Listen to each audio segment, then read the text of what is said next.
Good evening. Welcome everybody to the Wallingford Planning and Zoning Commission meeting for Monday, February 9th, 2026. I'd like to first call the roll call. And, you want to give me this? Oh, sorry.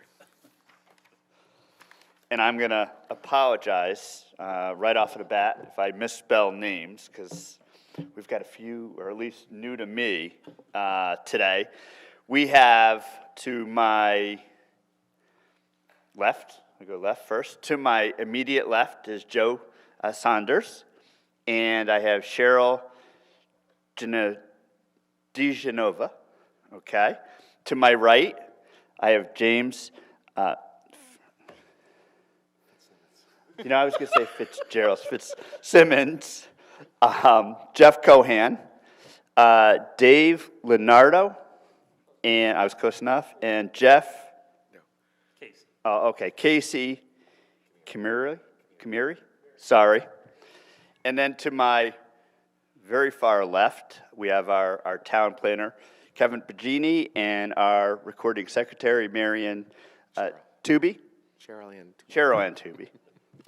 And that's it, and I'm going to ask for, I'm sorry, I got to do Pledge of Allegiance. My apologies. Can I have everybody to stand up for the Pledge of Allegiance? Pledge allegiance to the flag of the United States of America and to the republic for which it stands, one nation, under God, indivisible, with liberty and justice for all. Thank you.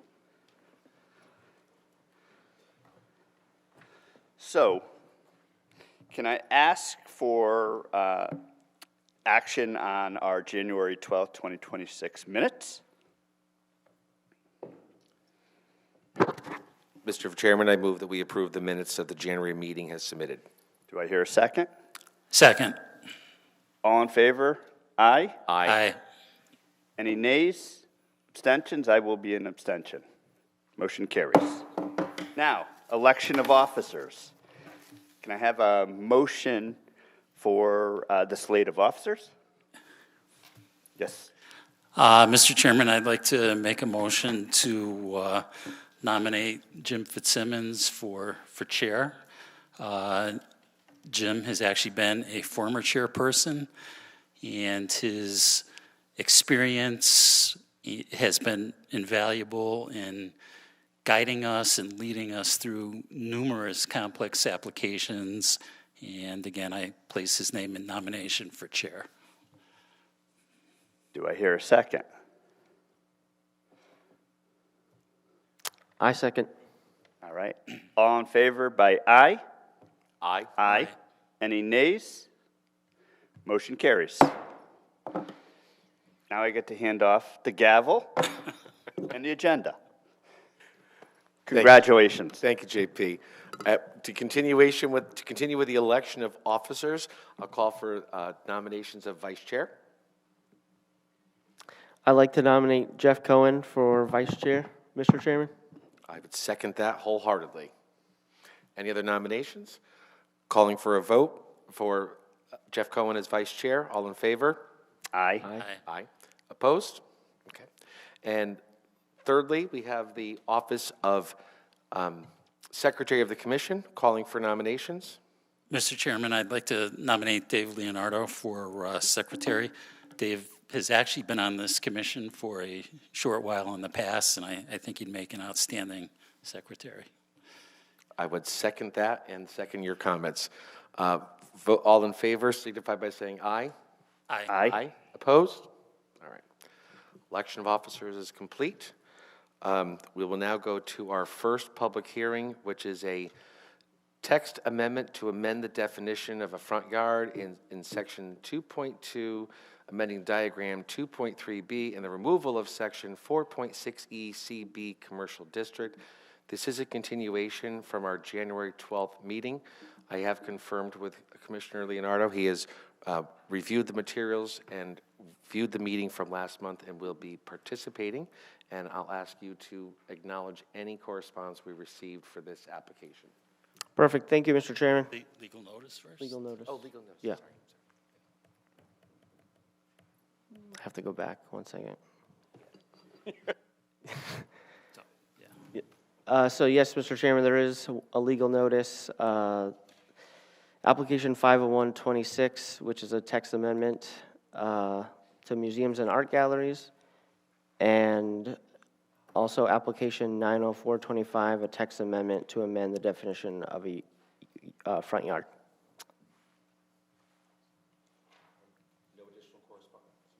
No additional correspondence? There, 1 second. See so. There is an amended diagram, 904. Excellent. Thank you, Secretary. Kevin, this is our application that we started last month. We received some significant public input, so we threw it back to you to get clarification. Would you kind of walk us through what's happened since January? Yep, the land use specialist and myself reviewed public comment based on last month's meeting. We drafted a memorandum just to respond to that. We hope that hopefully this will clarify it now. The side yard will decrease the setback, sometimes substantially in some places. That's not something like we're trying to shy away from, but we think it's still a strong idea, and we've gotten concurrence from the law department on the regulation as well. So we amended the diagram to show that the front yard will now be a side yard in those instances, and sort of gave you the regulations pertaining to accessory structures and how they pertain to side yards as opposed to rear yards. And yeah, if you have questions, let me know. And let's see. So basically, the last month's hearing, the photos given out on the corner lot, that was a CLB district that currently has a 30-foot setback on both front yards, but it will be changed to 12 feet. But that building right now is currently non-conforming and is roughly only 8 feet from the property line. So yes, that yard would change substantially in a normal circumstance, but in that circumstance, you'd still have to replace or place anything on that lot in the allowed building envelope without a variance. Yeah, if you have any questions on that, the land use specialist and myself both looked this over and drafted this, so if we missed anything, please let me know. Excellent. All right, thank you very much. Commission comments, starting with my left. Anyone have any comments regarding additional clarification? Joe? Just wanted to thank the town planner for your work on addressing the questions. The questions I brought up are addressed in this. Thank you. Thank you, Mr. Chair. Yep, thank you. Any questions to my right? Joe, can I ask you to participate since you were here last month? Yes, sir. And sit in for Steve Allison? Thank you, Mr. Chairman. I just want to confirm town planner's comments and research that he has done with other folks in the department, and I would support this at this time. I think this does clarify the issues that were brought up last meeting. So I would support it, and hopefully there are no other unintended consequences that research has shown will not be any impact. So I would support this. Thanks. Excellent. Thank you. If I could, just to add, I know this is something we discussed prior to the January meeting, and based upon input, we collectively all agreed to send it back to the office. At the time, I said I was in favor of this prior to the new information coming forward, because Over the years, there's been at least 7 examples of people with corner lots who have been burdened with having 2 front yards. So I think this does, the intent to clarify the regulation is what we're trying to do and kind of clean it up. So similar to Commissioner Saunders, I would agree. I thank the town planner for the additional work and the revisions that we have from last month revising it. This is a text amendment and it is a public hearing. Kevin, any member of the public wish to address the commission regarding this application? I'll ask you to come down, state your name and address, and direct your comments to the commission. Hi, Rob Blanchard, Curtis Avenue. So there was statements made last time that there was a workshop on this in October. In October, was there a discussion that this regulation change would also change the number of front yards for a through lot? I don't recall that. Ask the town planner. A through lot. A through lot, yeah.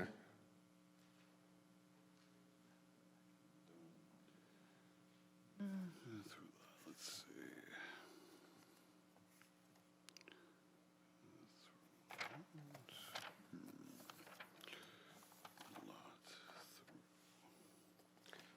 see. Specifically, the piece that was struck from this says that any property that has 2 street lines is adjacent to 2 streets would have front yards on both of those streets. That's not a corner lot. So when you strike that language at the end, it makes a through lot also a lot that has 2 front yards, and you'd be eliminating one of those yards. That's correct, yep. Right. So It wouldn't get rid of a through lot, it would just replace one of the yards. it would replace one of the yards. So there's no example of a through lot in the diagram, so we don't know what to call that lot now. Is it a side yard? Is it a rear yard? It matters because the setbacks are very, very different. Well, there's always been no mention of the through lot in the diagram, so it's always been But just now you've changed the understood. definition of a through lot, and there's nothing anywhere in the regulations that tells us what that former front yard is.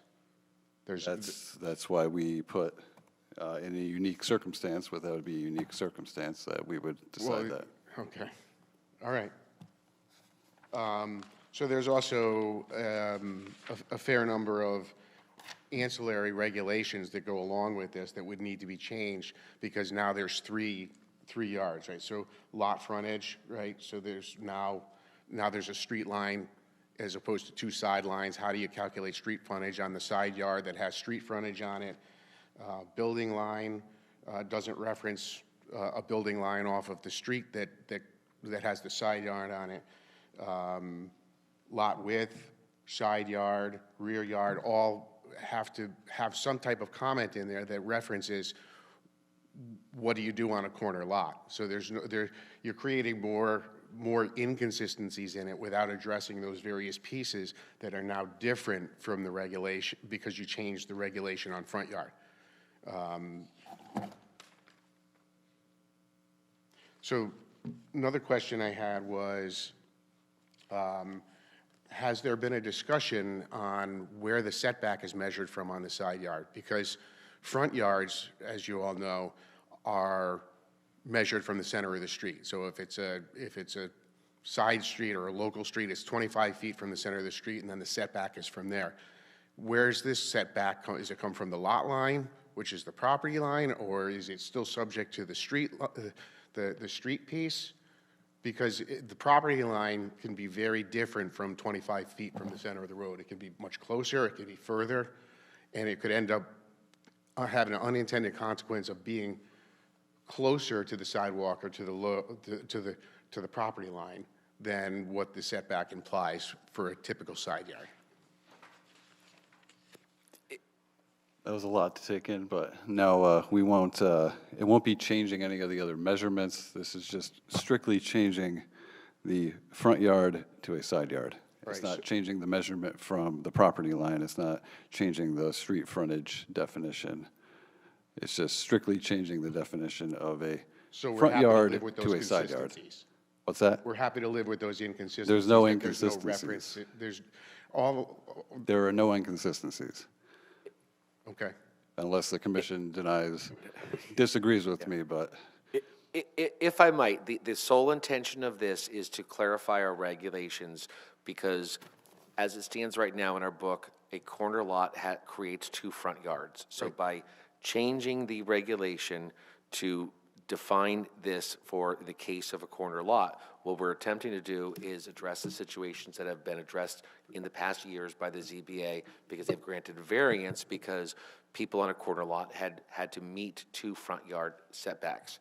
So by changing this, and forgive me, but the exhibits are meant to support the written regulations. The exhibit is just as a tool, but it says typical lots and yard areas. So that's the intention of the updated exhibit, and the diagram is to kind of help with the measurement. Okay. Anyone who comes into town hall and certainly meets with the planning and zoning staff would be able to kind of address it and review it. And we did say, in the event of a unique circumstance, the town planner and/or the land use specialist shall decide which yard is considered the front yard.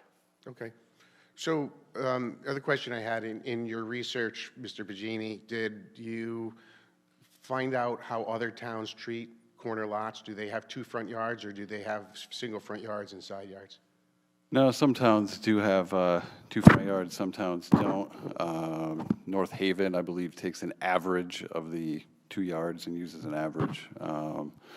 Other towns do use the side yard, front yard. I mean, I think we've established that the front yard was a overly burdensome regulation that we're looking at. This isn't strictly from me. This is something that's been brought up to me. So Who brought it up with you? the law department and just people Are there coming any in. potential applicants that brought this up to you? Yeah, there's been applicants as well that have come Ones? in. Can you share? Quite a few members of the public feel it's burdensome on their properties to Well, there's have. one person who was involved in a lawsuit who I know has issue with a side yard, so, Well, I think that one, plus there's been other instances as well. okay. So, it's not only that I see inconsistencies in here, I understand what you said, Mr. Fitzsimmons, I appreciate that. So going back to my picture, the picture wasn't intended to show a commercial lot, a CLB lot. It was intended to give an example of what a shed in that location might look like.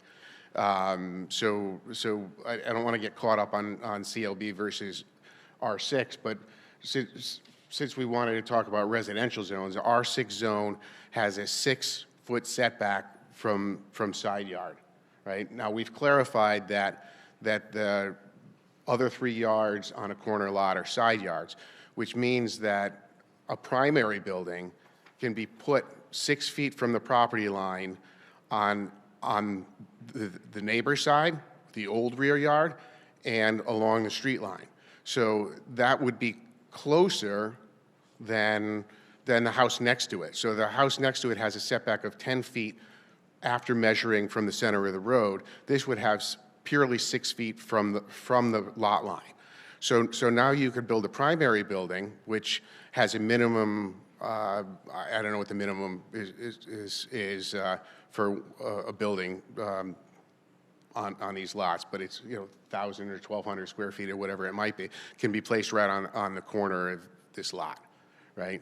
So you've eliminated the rear yard setback, which in most cases is 30 feet for people. Because there's no rear yard, it's 6 feet. So it runs into the same problem, not with the accessory building, but with the actual primary building itself that's able to go right next to a person's driveway or right next to the sidewalk, which is, from my perspective, challenging. And I'll give another real-world example. My recollection is that back when Choate Rosemary Hall was applying for the 14,000 square foot admissions building, they wanted to put it closer to the road. This commission referred them to Zoning Board of Appeals, who then denied it because it was a special circumstance that the commission should be considering, right? And to change this rule and this regulation the way, it opens it up. As I said last time, I think there are ways to build in exceptions that can address this. For instance, of those 7 that Mr. Fitzsimmons mentioned, 2 of them were second stories that were added. We can eliminate second stories from the consideration. We can, if it's somebody wants to put in a landscaped pool, we could let them put in a landscaped pool. You don't need to change the regulation, because I think you run into neighborhoods where people are putting buildings or accessory buildings, or in this case, primary building, almost in somebody else's front yard. It's not appealing. It's very inconsiderate of the neighbors in that area, and I don't think that this is the best way to handle this particular regulation. I think if we look at the regulation, there's got to be ways we can set exceptions that will minimize the number of variance requests without giving up the ability to make sure that the development is appropriate for the neighborhood. Thank you. Thank you. Any other member of the public wish to address the commission regarding this text amendment? All right. Kevin? And just a clarification, the way the land use specialist has always interpreted the regulation with the side or rear yard on a corner lot, it's always been interpreted as a side yard, so there's technically never been a rear yard on a corner lot. Just wanted to clarify that. Yeah, the amended diagram I'm looking at does not include the term rear yard, so. Correct, yeah, because it always said rear or side yard, Right. but it was always So interpreted it's as a cleaned side up yard. slightly. Okay. Unless there's any other comments, I'll call for a motion to close the public hearing. Mr. Chairman, I'd like to make a motion to close the public hearing for application 904-25. Is there a second? Second. Voting beginning with Dave? Aye. Yes. Yes. Yes. Yes. And do we have a motion on the application? Mr. Chairman, I'd like to make a motion to approve application 904-25, section 2.2 amendments and deletion of section 4.6.e for zoning text amendment to section 2.2 definition of yard front to eliminate corner lots being required to have 2 front yards, and deletion of section 4.6.e on language dated January 6, 2026, because of the overall improvements to the understanding of front yards in certain districts. Motions are made. Is there a second? Second. Voting beginning with Commissioner Leonardo? Yes. Yes. Yes. Yes. And yes. The motion carries and the text amendment is effective. Moving on to, on the agenda, we have another text amendment. This is an application. I'll ask the applicant to please come up to the main table and ask the secretary to read the legal notice and acknowledge any correspondence.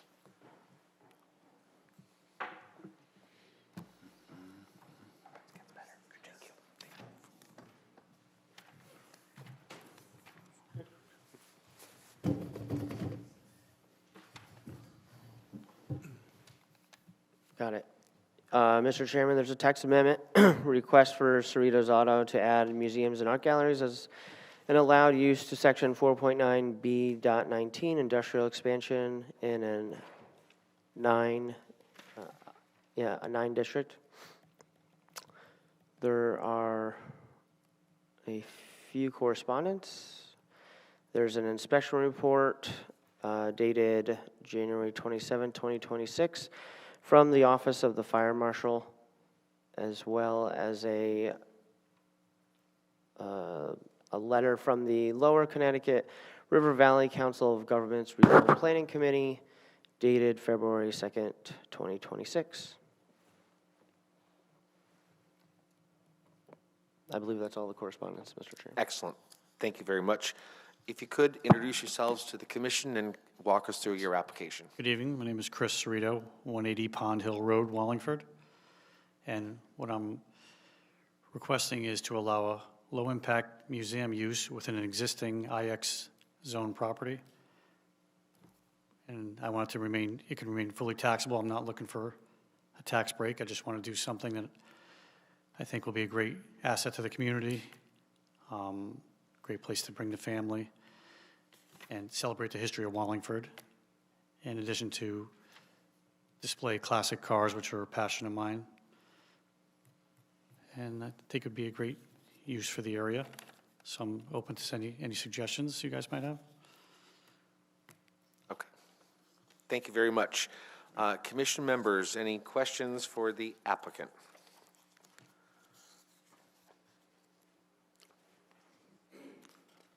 No? Okay, go ahead. Sorry. Thank you, Mr. Chairman.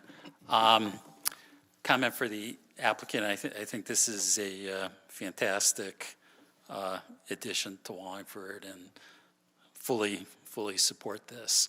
And I was wondering what kind of operating hours you had intended? Well, all that needs to be ironed out, but basically, I would say not nighttime hours, and I think probably weekends would be, the busiest time. I think it would be a lot, like the traffic is going to be a lot less impact than if it was, a lot of the other uses that are permitted there. So can't really say exactly the hours right now, but got a lot of my plate to fine tune this. This is the first step. Okay, good enough. This next comment is actually for the town planner. Part of the correspondence was from the Lower Connecticut River Valley Council of Governments, and the subject is the application to amend Town of Westbrook zoning regulations, area and dimensional standards. And it does talk about Yeah, I think it was just a typo on their part, unfortunately. I didn't want to send it back to them, but they did have the petition proposes adding museums and art galleries. So they may have just accidentally wrote Westbrook instead of Wallingford. I could have them amend that if you would like. And so, it's fine. I'm just wondering why the Lower Connecticut River Valley got involved in this and not regular SCROG. I did send it to all of them, but I didn't get a response from SCROG. So they were the only ones I actually got a response from. Okay, yeah, our SCRAG meeting is on Thursday, so I'm sure this is okay. I just sent it out to everybody, just so they were aware. But yep. Okay. I'm fine with this. Just there, like you said, there is a typo on the subject heading. But again, I really like this. So thank you. Thank you. So one question I did have, I know you're not going to be doing any auto body work or anything like that, but will any of the classic cars be for sale? No, okay. The only other thing I do support this. I think it's great. When I got appointed, I heard about this and thought absolutely this is a great thing for our town, especially if there's a 1920 Packard Special that Babe Ruth got into a car accident here in town, and that was the car he was driving. So if we could add that, really would kick it up a notch. I read about that recently. It happened over near the underpass. Yeah, over the Yellsville underpass. Frenchie's. Yeah, right by Frenchie's, yeah. I mean, way before Frenchie's was there, obviously, but yeah. Thank you, Mr. Chairman, I appreciate the time. Thank you. I should have said, Commissioner Vanoy had to run out, so I'm going to ask Mr. Cameri if he could sit in his place for the remainder of the meeting and ask if you have any questions on this applicant before I go to my left. No questions. I think it's a great way to make different use of already zoned industrial space. See no issues with parking requirements. As long as we hammer out the hours and expected occupancy, foot traffic, I think it should be no problem. Excellent. Thank you. No? All right. Excuse me, Kevin, do you have any comments? No, I fully support this. I think it'd be a great addition, and yeah, I'm excited to see how it turns out. Thank you. As I was thinking about this application, I've been to the Newport Car Museum or Audi Museum, so the pictures that were, I assume these were shared by you. Yes.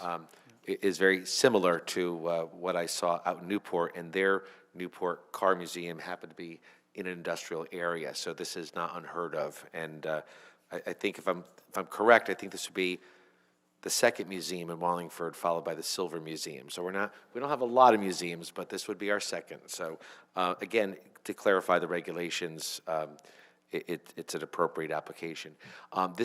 Commission is hearing a public hearing for a zoning regulation change. Does any member of the commission, any member of the public wish to address the commission regarding this application? Please raise your hand. Seeing none, I'll bring it back to the commission. Any other comments? If not, I'd like to call for a motion to close the public hearing. Mr. Chairman, I'd like to close the public hearing for application 501-26, Museums and Art Galleries. Thank you. Is there a second? Second. All in favor, signify by saying aye. Aye. Aye. Any opposed? And can I have an application on the text amendment?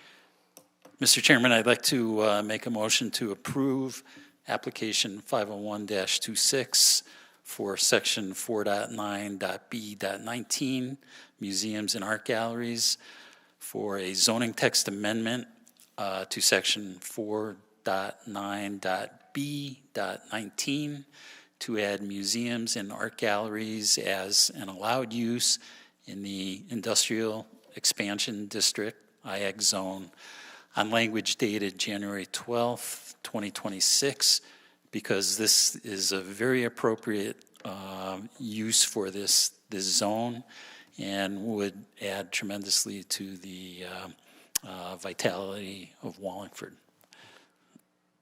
Thank you. Motion is made. Is there a second? Second. Seconded. Voting beginning my far right with Commissioner Cameri. Aye. Yes. Yes. Yes. And yes. Thank you very much. Your application's been approved. Thank you very much. Thank you. We're now on to agenda item number 3, or the section of the meeting of the reports of officers and staff. Kevin, could you bring us through agenda item 3, and then I'll talk about agenda item number 4.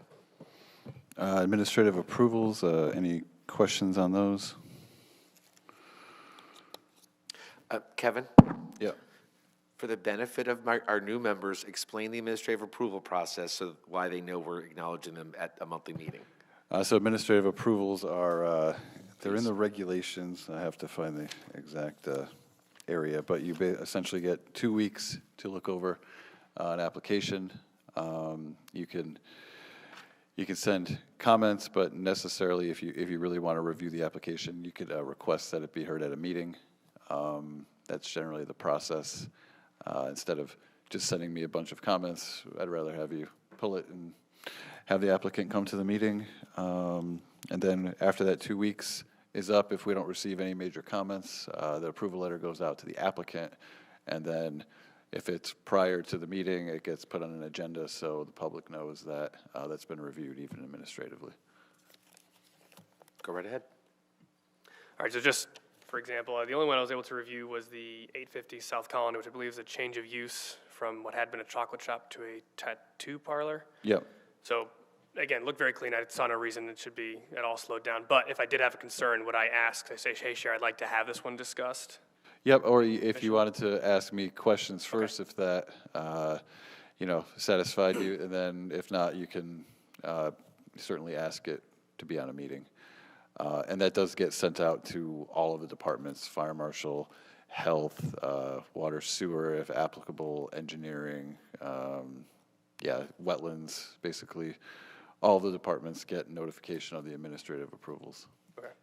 If I can add, Kevin, while you're on administrative approvals, years ago, Dave, when you were first on, it used to be just a function of the office staff. And so now we've formalized it, we share it with town departments, but then part of the other change is where you need to put it on an agenda so people know exactly when it was approved. So we're evolving.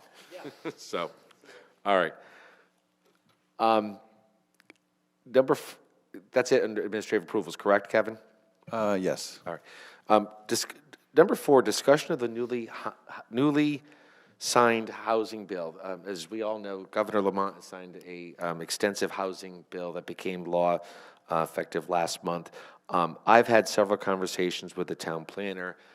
I want it on this agenda so we could set a workshop, because we're going to be under some, even though Wallingford has done a number of things to address the law, it probably makes sense for us to schedule a workshop so we could, in a workshop format with the town planner, the town attorney. I know we're expecting some input from the regional planning agencies. I've received information from the Connecticut Association of Planners. So there's lots of material on this. So I was hoping as a group we can kind of set a date or a target date for a workshop. Any objections? Absolutely not. No. That's the length of the conversation. But I guess, and I'm not shy, we normally meet on Mondays. So it was a Monday workshop, and what I'm looking at is the last Monday in March, because we meet the second Monday, and I was going to propose we do it between the March and April meeting. Does anyone potentially have a conflict with that at this point? Yeah. That should be fine. Mondays are good because usually if I travel for work, I'll leave Tuesday morning, crack of dawn. See, that's me, yeah. So could we, Kevin, could we set that, and could you reserve space?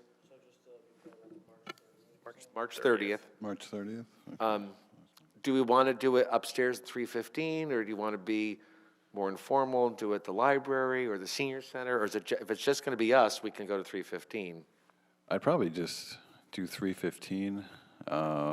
If we think there's going to be more people. We inquired with an attorney today that does training, so we may do a joint ZBA planning and zoning session, depending on, if he even knows everything that needs to get done in this bill by that time. There's still some outstanding issues that I think even the regional planning boards want to clarify, so.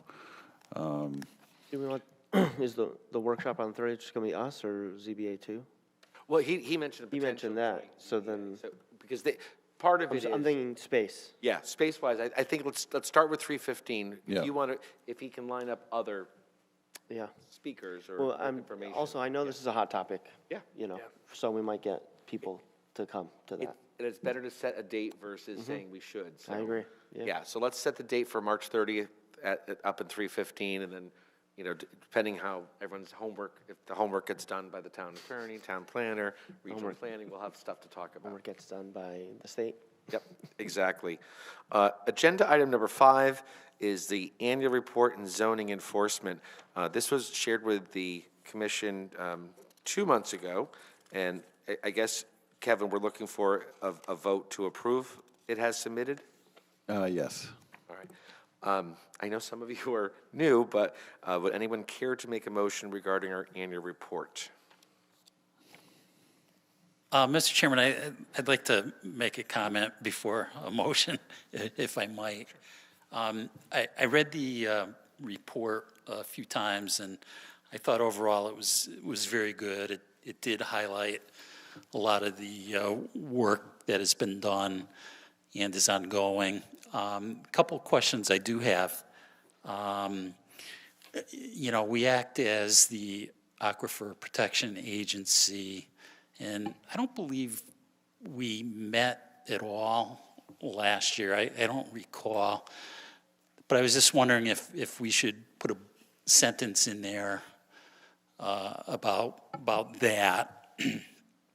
And the other comment I had was there were mentions on the zoning violations that there were a couple of, long outstanding violations. And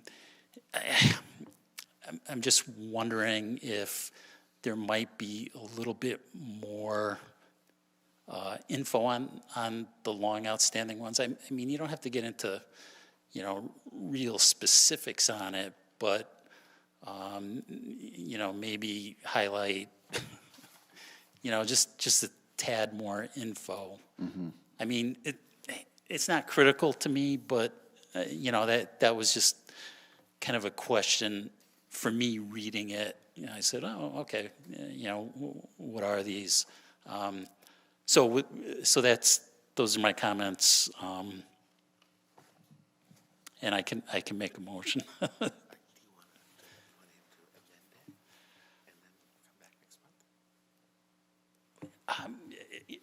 Or if, if I make the motion and just say, add a line in there on the aquifer protection. Excellent. And, if desired, on the zoning. All right, excellent. Any other comments on the annual report or the zoning enforcement report? Joe? Sorry. Thank you, Mr. Chair. I would somewhat concur with Commissioner Cohen in that if it's worth noting in the enforcement officer report that there's significant violations, I hate to use the word name and shame, but the reality is I think that we need to know what it's important to summarize in there, at least perhaps the property or the issue, and I think that that's going to have to be subject to legal concerns as well and things like that. But I do, I think if we, there's a right way to do it. We're not here to stone the neighbors, but it is important, I think, from an accountability standpoint to call that out somehow if possible. That's all. The report's not necessarily incomplete for not having it, but these do become part of the record, and to be able to look back quickly and see which property is in question, it would be a help to, I think, present and future commissioners. Thank you.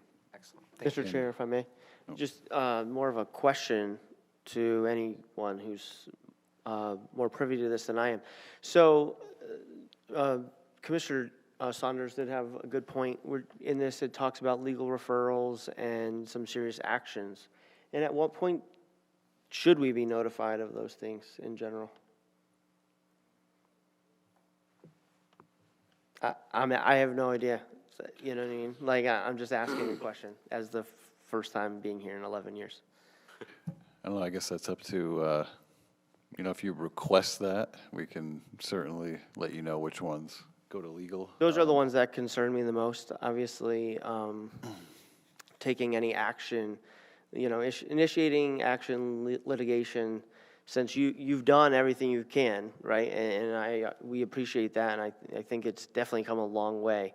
I remember when I was on ZBA and then this board, and that it was like a book. Mm-hmm. It was like a encyclopedia. So obviously things have gotten better, but that is concerning. I don't know if you need to amend this or not. I don't think that's necessary, but I do think at some point, if we need to address those things as a commission, I think ultimately it falls here, and we need to just be in the loop. And we will, hopefully with SmartGov, you'll be able to more That's right. track better the violations as they appear. There'll be case numbers, things of that nature. So we're hoping that helps with you guys as well. So thank you very much, everybody. I'm going to agree with all the comments. I mean, I think part of it is the town planner can tell you, I do call the office because when you run into people in town, hey, what about this, what about that, and they respond to complaints. So I do think we got away from the sharing of the spreadsheet of all the violators, but points are well taken. So let's have a conversation about some type of even quarterly update. And in regard to Commissioner Leonardo talking about the legal matters, that is something that I can say to this group. I've had a conversation with the town attorney, because when we're being sued, we should be notified. When we're suing somebody, we should be notified. So that is something that I'll make sure we continue that. Yeah, I mean, just we would receive a copy of the summons. At the end of the day, we serve the town, but they're also our neighbors and our friends and family and so on, and we should just be aware of what we're doing in this town. Absolutely. All right, so are we comfortable making a motion to approve, or do we want to send it for revisions? I was going to ask the other commissioners. Personally, I'm okay with leaving it up to the town planner to amend, but if you guys want to have it come back. Amend. All right. So the motion would be for amend. Yeah. To put your input Okay. in. All right. So calling for a motion on the annual report and the zoning enforcement report. So, Mr. Chairman, I'd like to make a motion to approve the annual report and zoning enforcement report with revisions based on comments of the commission pertaining to the Aquifer Protection Agency, as well as some of the zoning violations and legal referrals, and we'll leave the discretion up to the town planner to amend that report. Motions are made to accept it with the modifications. Is there a second? Second. Vote, all in favor signify by saying aye. Aye. Any opposed? All right. Agenda item number 6, we're going to be out of here by 8. Agenda item number 6, POCD update. So I asked the town planner to put this on the agenda. Since we last met in December, we've met the consultant from the town. Actually, I'm going to, if I could, Mr. Pagini, I'll ask you to give an update, and then I could add to what you might say. Sure. So POCD updates, we had our steering committee meeting that was a couple weeks ago, where it was about 2 hours of updates from public comment and various department heads and commission members and anyone else who wanted to add in their comments. The consultant went through those and is outlining a plan per land use district. So I think we got a lot of good input from the steering committee meeting. The flyers went out into the electric bills for the survey, so roughly 23,000, I believe, went out. Should be going out in the next couple weeks. We had a meeting regarding the facilities with several department heads and the mayor, just discussing town infrastructure for the next 10 years, town buildings, and you know what is going to be a priority for the next 10 years. Surveys were also sent out to the schools through their email list, and as well as Parks and Rec through their email list as well. So once we get more survey, we'll probably close sometime in mid-March, I believe, sometime around there. And then once that closes, I think they're working on their draft plan. I think their existing conditions is pretty close to being done. And then, yeah, I think it's coming out. From what I've seen, it seems to be aligning well with state grant opportunities and then what we want to see funded as well. So they're sort of aligning those two items, because if it's not in the POCD, then we may not get grant funding or other types of funding. So you could add to that. Oh, no, thank you very much. I just want to make sure to let the commission know, we all will receive notices of any time there is a meeting of the implementation committee. I had the opportunity last month. I went to the senior center briefing, and there was a nice crowd and very good actionable feedback from the members of the public. I would encourage all of you, if you haven't done it, complete the survey. Done. Already done. Done. Okay. Okay. Mr. Saunders. Thank you, Mr. Chair. Yep. It's there was a joke about you in the senior center, but I'm not a member. No, but there was also a recording of that's available on YouTube to watch, so that'd be good to watch if you haven't had a chance. Thank you. Thank you. And then we did have a meeting of the implementation committee, and that also, those will now be videotaped as well and transcribed. But it's a big project, and the consultant has a lot to do, but obviously ultimately they will present to us and we'll present to the council, and it's a 10-year plan. So participate as much as you want, but you will hear people talking about it, in town. So I think I've asked the town planner that it stay as an update on our agenda, through the process, so we can be aware of anything.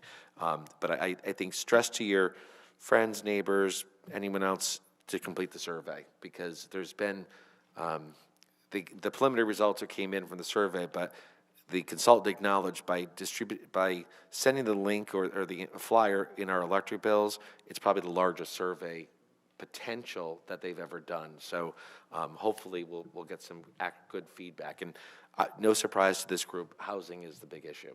And that's why it makes sense for us to schedule the workshop, even though the POCD is coming out. And then I just want to share with the group, because it came up under POCD update. Someone had asked me something recently, and I talked with the town planner. He provided a list of, there's more than 24 approved projects that are not yet built in town. People are, if you haven't received it, you should have received it from the town planner's office.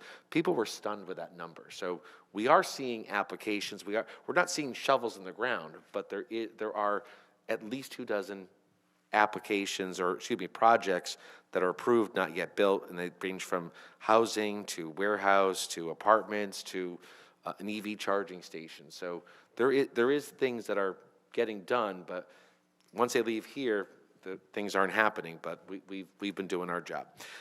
Let's go to number 7. Oh, go ahead. Mr. Chair, could I make a couple comments on this? So, yeah, I was at the last implementation meeting, and I thought the roundtable was pretty good.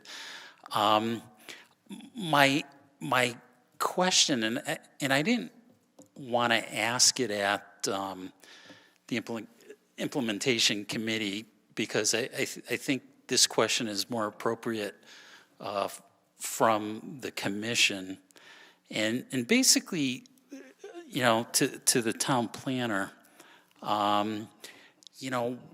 What actually is the role of the consultant?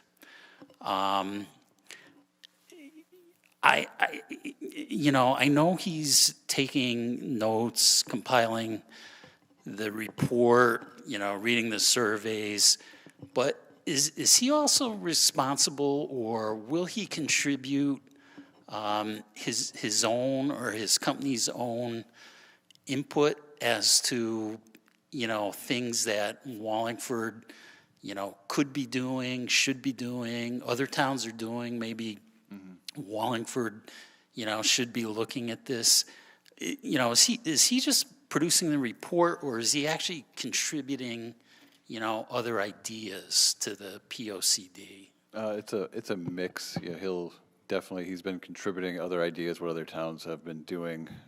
They work on a lot of POCDs. They've probably, I think, according to their response to the RFP, it was something just in the last year, over 20 POCDs, I believe, throughout the state. That's all they primarily do. So they've been giving us suggestions. I haven't seen obviously the draft plan yet, but it has been said to me that they will be giving us example recommendations of what other towns should do according to our issues that have been brought up through the surveys, especially with housing, different ideas for funding, things of that nature. So, they recommended that we put our zoning regulations on E-Code 360, so I'm looking into that. And there's some other things they brought up just over the process. So, yeah, they're not going to force anything on us, but Right. They will recommend things. That's great. He does seem to be doing a pretty good job from what I can see. And basically, my last comment is,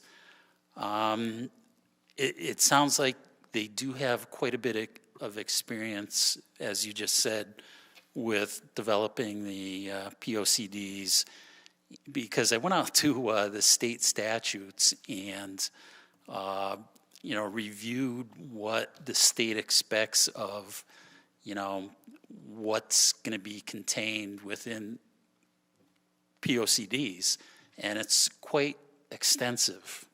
And I'm sure and hopeful that they're familiar with section 8-23, which gets into numerous items that the state is looking for, and I think that these items are things we should be looking for as well. So hopefully you can relay that info, and I'm sure he's doing it, but I just wanted to comment on that as well. Yeah, he actually mentioned at the beginning of the process that his goal was to follow that state statute as well as the state plan of conservation and development. So there's a whole coordinated effort to make sure that it aligns with that, as well as the statute, and just as well as everything else that we've been working on in town, plus what they've been working on regionally. So they look at the SCROG regional studies as well. Perfect. Thank you. Excellent. Thank you. Sorry, Mr. Chairman, if I may make one quick comment on the POCD. Obviously, the passage of HB 8002 is a big opportunity for us. And we're kind of lucky, frankly, to be one of the first towns out of the gate with a POCD under HB 8002. As Commissioner Cullen was saying, I think big changes transitioning into HGP, kind of housing growth planning, away from the previous way of kind of modeling out our housing demand over the next few years.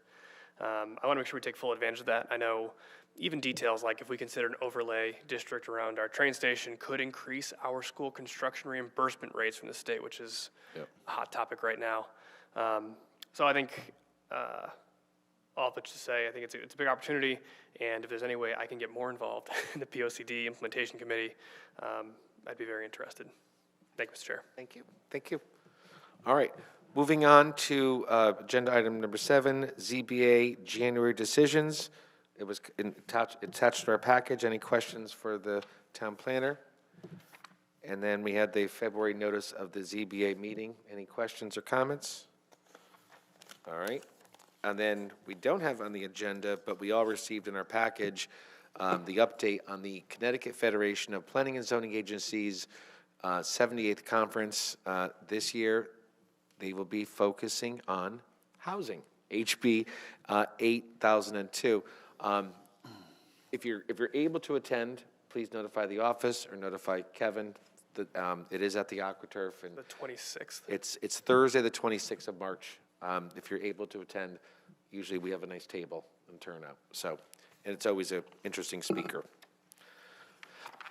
Just to add to that, you do get an hour's worth of education credit, and commissioners are required to, have, 4 hours? 4 hours every hours of 5 training. years, 2 years. So this will count as, 1 hour towards your training. So if you can make it, great. And We if need to register with anybody in town or register with the, Town planner's office. technically, it goes through, I think, OPM with the state. Like, we don't generally log. If you take a training, make sure, you give them all your information. They should hopefully log it at the OPM level. But if we also set up a training that may qualify for the couple hours or 1 hour as well, so. Unless there's any other business, I just have one announcement, which I should have made at the beginning of the meeting, but I want to publicly thank Steve Allenson for his service on the Planning and Zoning Commission. He submitted his resignation this morning because he was fortunate enough to accept a new position with the town that required him to no longer serve on planning and zoning. So I spoke with Steve this morning after I got his email, and I said, "How long have you been on?" And we both agree, we think he's been on for 6 years. So he'll be missed, but and I think our loss is the town's gain. So thank you very much to Commissioner Allenson. With that, I'll call for a motion to adjourn. Mr. Chair, I'd like to make a motion to adjourn our February 9th meeting. Is there a second? Second. All in favor? Aye. Meeting's adjourned. Thank you.